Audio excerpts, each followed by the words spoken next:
Good morning, everybody. So here I am in the park, going for a morning walk. So I figure I take the time to talk about something that I've been wanting to talk about for the last few weeks. I want to talk about following in the footsteps of one of my favorite philosophers of the 18th century, and that would be the German philosopher Immanuel Kant. Immanuel Kant was an 18th century philosopher. He was born in the German kingdom of Prussia, not Russia, Prussia, Prussia, Prussia, in the capital city of Königsberg. Now I'll get into his career as a philosopher and what he was known for, but I want to talk about like his daily routine that I've kind of started to follow into. What Immanuel Kant would do every day, which was a routine, which was his philosophical path. He would get up at 5 o'clock in the morning and then tend to his own business by 7, which is either he's writing books or preparing lectures at the university. And then have lunch. There were times he would have like guests at the house that he would get into conversation with, but he had like kind of like somewhat of a set of rules to like follow. Conversation, a little bit of jokes here and there. And then in the afternoon, like around 4 o'clock, he would go on his daily walk as a means of his daily exercise. And he would do it at the right exact moment he would go on his walk, because everybody in Königsberg that knew him would set their watches for 4 o'clock in the afternoon the minute he left his house. So once he got out of his house to begin his walk, that's when everybody had their watches set at 4 in the afternoon. And here's the thing, anytime people would see him on his walk, they would acknowledge that, they would realize, oh, here comes Professor Kant. And here comes Professor Kant, he's on his walk. Oh, we gotta be so-and-so. So what I'm trying to say is, never mind having to have a watch, he was the clock. So anytime he was on his walk, they would realize, oh, here comes Professor Kant. We gotta be so-and-so. So that's how it was. So they would set their watches to 4 in the afternoon so that Kant would be on his walk. And then finally, when people would see him, like I had said, they would see him walk by and realize, oh, look at the time. Here comes Professor Kant. We gotta be so-and-so. And like I also said,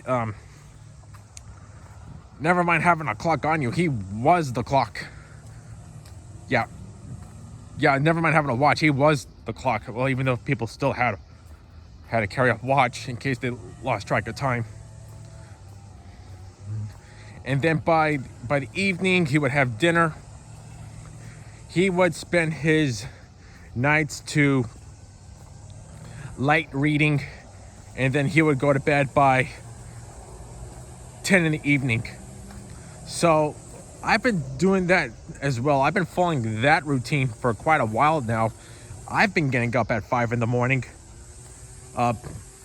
Sorry about the noise up there. I know it's the city doing the landscaping, and I can hear a weed whacker. And right now we're about to go through this tunnel. I'm going for a walk right now in the park as my exercise right now. And then I've got errands to run. Okay, I'll wait till we get to the end of the tunnel. I got a little itch on my leg.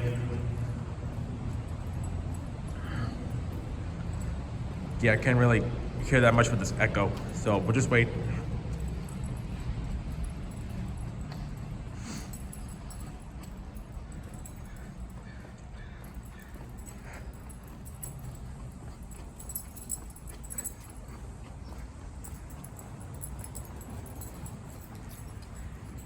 Okay, So like I said, I've been doing like what Kant's been doing, getting up at 5 a.m., have my breakfast, relax for like a couple of hours. First thing I would do is take a shower and then tend to my own business, whatever business I have of my own personal doing, whether I'm doing my own personal writing or doing YouTube videos, and then have lunch early, which be like 9 in the morning or 10, because I'm setting my own schedule. I know it's cloudy today, and I love the park that I like to walk through because it's really peaceful. Nice palm trees. So get up at 5 in the morning, tend to my own business by 7, have lunch early, and then go for a walk. But right now it's like, what time is it? It's already a little after, it's already a little after in the morning right now, but I'm handling other business later on today. So I'm just getting an early morning exercise by walking, then tend to my errands, and then back and do whatever. Okay, so like I was saying, I would go on a walk through the park, but like late in the morning as part of my exercise, come back, take care of whatever else, and then by early afternoon, like around between 1:30 or 2 in the afternoon, I would have to get dinner going because my dad gets home somewhere between 2:30 and 3 in the afternoon, and then I'm sitting down for dinner. Well, we all are, both me and my parents, and then throughout the rest of the day, I'm just relaxing. And of course, I do read. Yeah. But then most of the time, I'm just watching the news because there's nothing else on TV. That's all I watch is the news. So as for Immanuel Kant, on the other hand, Immanuel Kant, his philosophical beliefs and the books he has written, all I can say this right now, he was like the most influential philosopher ever during the time of the Enlightenment. One of his greatest masterpieces that he had wrote 3 philosophical books. They're critiques, meaning a critique means an analysis. So his number one masterpiece, his first critique, was called the Critique of Pure Reason. Now, I've been studying philosophy since I graduated high school in 2008, and then went to community college right after. So by the time of the spring semester of 2009, I was already studying the modern thinkers from Descartes to Kant, and then Nietzsche and many others. His works are just a bit difficult to understand. Even I'm trying to interpret and try to get into Kant's head and what he's saying. I mean, the man was a master of the sciences, and when it came to further learning of understanding of knowledge and all, I try to understand as much as I can what he's trying to point out, and I'm still having a tough time. I'm currently reading the basic writings of Kant's work, which is like most of his works, including all 3 critiques. Right now, I'm already on the Critique of Pure Reason. The introduction to the Critique of Pure Reason is like really long because it like breaks up the different parts before you get into the main chapters of the book. I'm still having a hard time trying to understand. But then he's written other well-known works too. The Prolegomena, I think that's how you pronounce it, Prolegomena to a Future Metaphysics. That was like, I guess you can say his sequel to the Critique of Pure Reason, because here's the thing. He started writing the Critique of Pure Reason the Critique of Pure Reason. Was it 1771 or 1772? It took him about a decade to get that book written and then finally published, an 800-page book, and people couldn't understand what he was trying to point out here. And then, of course, the German language was getting like updated at the time. So after the first edition of the Critique of Pure Reason, and then followed up with the Prolegomena of Future Metaphysics, which Kant is trying to say, can metaphysics in general be a science? Because metaphysics is like another branch of philosophy. It has to do with reality and existence of what's beyond the universe and so on. Now, I've written the Prolegomena of Future Metaphysics, and then I'm also at the same time reading his introduction to logic. I mean, that shouldn't seem too hard to understand, since we're living in an illogical world, especially here in America, where like common sense and logic are like dead right now.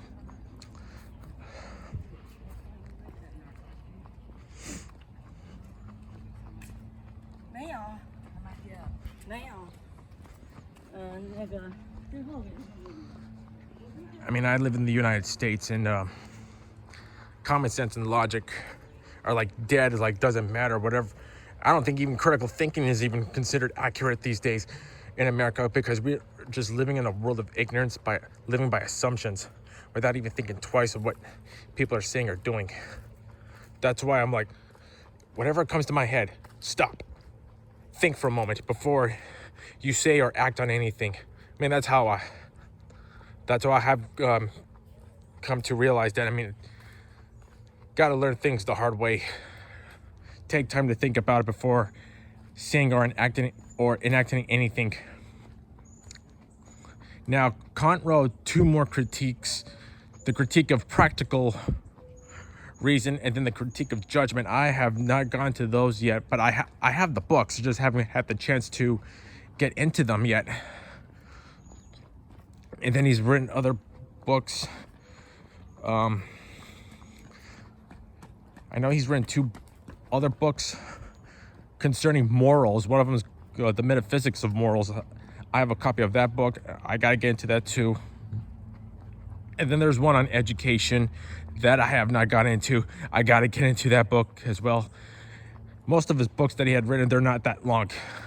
But the Critique of Pure Reason, he's kind of like had to like try to make it more easier to understand when he came out with the second edition, and the pages were not that long. Again, I'm just trying to explain his daily routine as a philosopher that he would do. But I'm right now talking about his philosophical works. Another book he had written, I forget, it had to do with religion. Since Kant grew up in a how would I say it, a pietist or piist family. I forget how you pronounce this word. It starts with a P. Piist or piist, which is a form of Lutheranism. I'm a Catholic, so him growing up as a piist, if that's how you pronounce it correctly, is a form of Lutheranism. So he did come from a Protestant family, but since during the time of the Enlightenment, from the beginning of the 17th century and into Kant's time, and sometime in the mid 18th century, there was like a decrease within religion itself, and science was getting like more of the upper hand. Kant, even though he grew up as a Lutheran, basically he actually admitted he was like filled with joy that there was a decline in religion. Well, even though, like I say, he grew up as a piist, if that's how you pronounce it, but which is of course Lutheranism. Some have said that he like went on being more atheistic.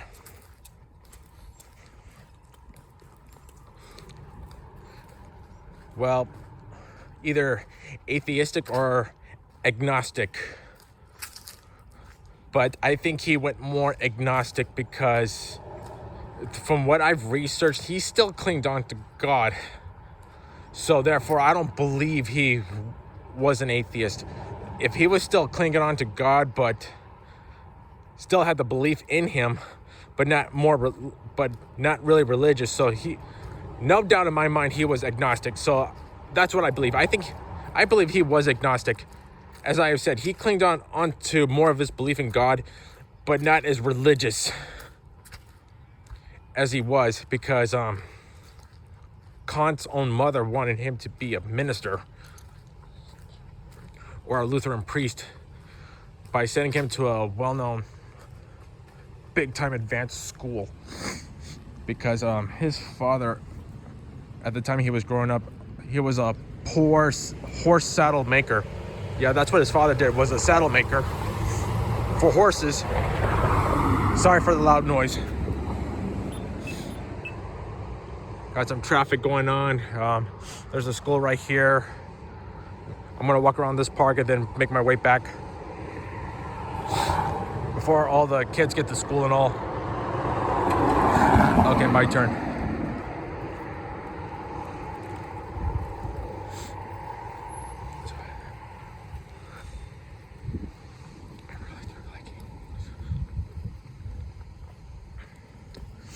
So like I said, Immanuel Kant's father was a horse saddle maker. He was making saddles for horses, and then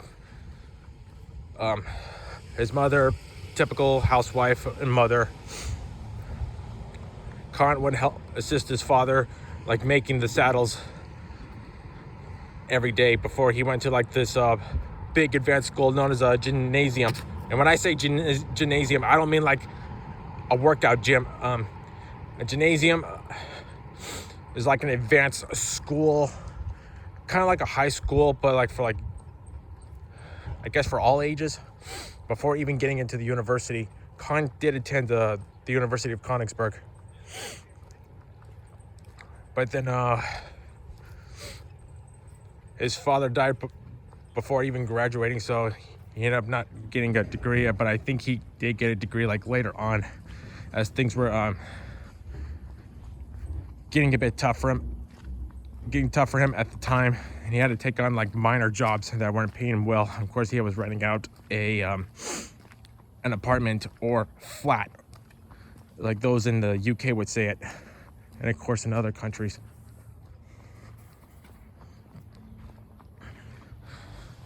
It's a cold morning, nice palm trees. I love palm trees.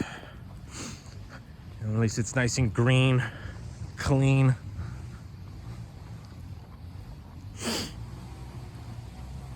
So like I was saying, Kant's mother wanted him to be like a Protestant priest, but no, he wanted to focus more on the sciences and then philosophy. Now, as to one book that I was trying to talk about concerning religion, even though he went agnostic, which is I believe, I don't have that book. I forget the title of it. Concerning religion, by all means. But he kind of got himself in trouble with the Prussian kingdom, with the Prussian court. Who was king? I forget who was king during Kant's time. Was it William II, also known as William the Great? I think that was. So he got in trouble with the Prussian court, accusing him of abusing. Sorry.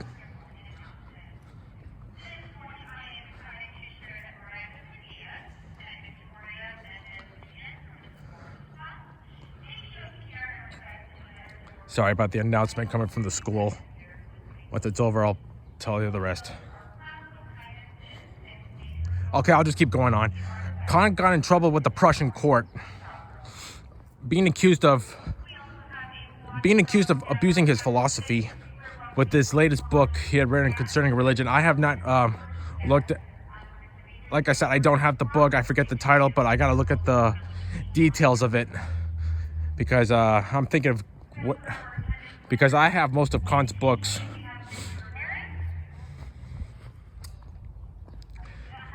But so I still need to figure out what this religious book that he had written, try to look at the details and see what Kant was trying to point out here, even though he went agnostic, not atheistic, as I have said, because he still clinged on to God, but was still not fully religious by the time he was older, even though he grew up as a Protestant.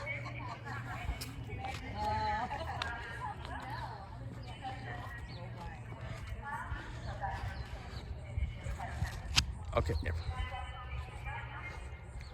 Okay, I'm just going around going around here, then we'll head back to the light. So, once again, Kant got in trouble with the Prussian court over one book concerning religion. Again, I don't remember the title, don't know the full details. I don't even have a copy of that particular book, so I got to look at the details. So he ended up getting hit with a censure, or probably censored, whatever one it was. And from what I understand, I think this reached the ears of the Russian Empress Catherine the Great, is what I've seen in this one documentary on YouTube, that she finally made Kant a professor of philosophy, because that's what he wanted to gain such a title, was just being a professor of philosophy.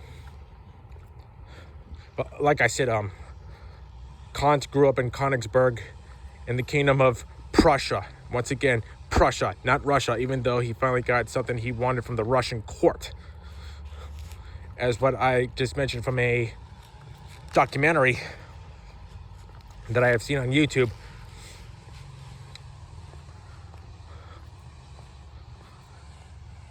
So there you kind of have it, that basically this is like most of Kant's life that I've just described. I think there was more I wanted to say, but that announcement coming from the school right there.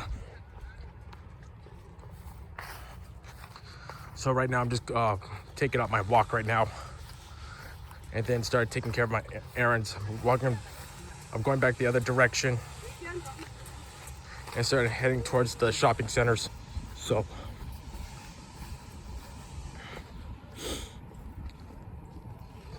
I think Kant, well, I would say Kant did live an extraordinary life. Oh yeah, now I remember. Kant basically lived in Königsberg. He rarely left his city. He would not travel anywhere past 60 miles. He would probably travel 60 miles or less wherever he was going, but he would not go over 60. But either way, he spent most of his time in Königsberg. That was his whole life right there. But then after World War II, the name Königsberg got changed and the Prussian kingdom died out. I always forget the name of the current city, which is now part of Russia to this day, and Kant is still buried in the church where he is buried. Well, he did have just an ordinary grave at first, but then his remains were moved into a tomb, whatever church, the name of the church he was buried in. This was after World War. Well, his remains were moved into a tomb like decades after he died in the 19th century, because Kant died in 1803. So by the early 1880s, his remains were moved into a tomb. And then after World War II, Königsberg got renamed, the Prussian monarchy gone. Like I said, I forget the name of the current city, which is now part of Russia. It starts with the K. I always forget, but I still recognize it as Königsberg, even though the small German kingdom is no longer there. So there you have it, discussing the daily routine of Immanuel Kant, me following in his footsteps, like what I've been doing most of the time, getting up early, tending to my own work, and then carrying on from there, just like Kant did. I mean, Kant was, once again, one of the greatest influential philosophers ever. One thing I would have, what I said in the beginning about his religious beliefs, he was not atheistic, agnostic, because that's what I researched on. Now, when it came to politics in general, this is where I really had to disagree with Kant, because he believed in a universal democracy. So there is no doubt he favored globalism, because if he's talking about a universal democracy, like bringing the whole world together, then that's globalism. Because it was said that during one of his walks, he walks by a broken stick, a wooden stick on the ground, and he's like, this is what a broken democracy looks like. So he thought, we gotta have a universal democracy and have the whole world come together. And of course, a lot of us would realize that's globalism, so that I have to disagree with. I mean, the whole point of the subject of philosophy, you debate and whether you agree or disagree with one's own theories. Because I've studied philosophy myself, I too myself am a philosopher. I mean, you don't need to have like a degree or anything to be allowed to use your brain to think whatever you want to. Because you look back to the beginning on how this particular subject even started, going back with Greece. I don't think anybody needed a degree to think for yourselves. Even though I've gone to community college, I've studied philosophy for a few years, but I don't have a degree. I have some college education, but I don't have a degree.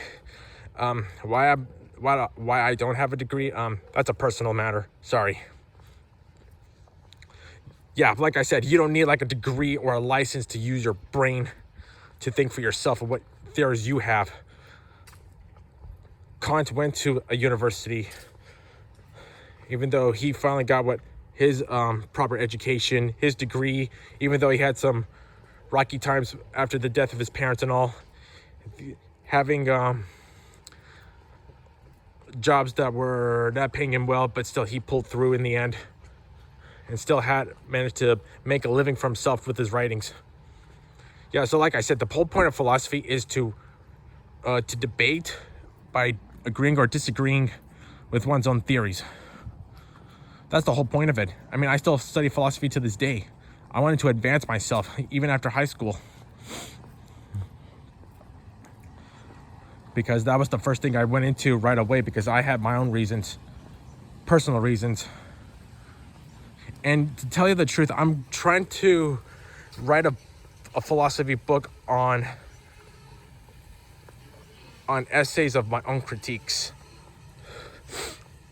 Like I said, I'm trying to write my own philosophy book on different essays of different critiques of my own theories, a long list of them. So I got like a long list of things I wanted to discuss. So it's gonna be like somewhat of a textbook form, even though it's all essays, my own critiques, my own essays, how I'm gonna write it. But I'll get to that in the near future, because I've been thinking about that for a while. Okay, so there you have it. Immanuel Kant, 1724 to 1803. So there you have it. I've been following in his daily routine, getting up early, doing my own business, and then so on throughout the day. Just like Kant did during his time. He followed a routine, he followed a path, and I'm trying to do that myself. Okay then. If this sounded boring to you, I apologize. I just wanted to talk to you guys about that I'm following in the footsteps in the daily routine that Immanuel Kant had. So I know it's noisy right now. You got the landscapers doing the lawns. So that's it for there. Tell me what you think in this video. Take care now. Bye.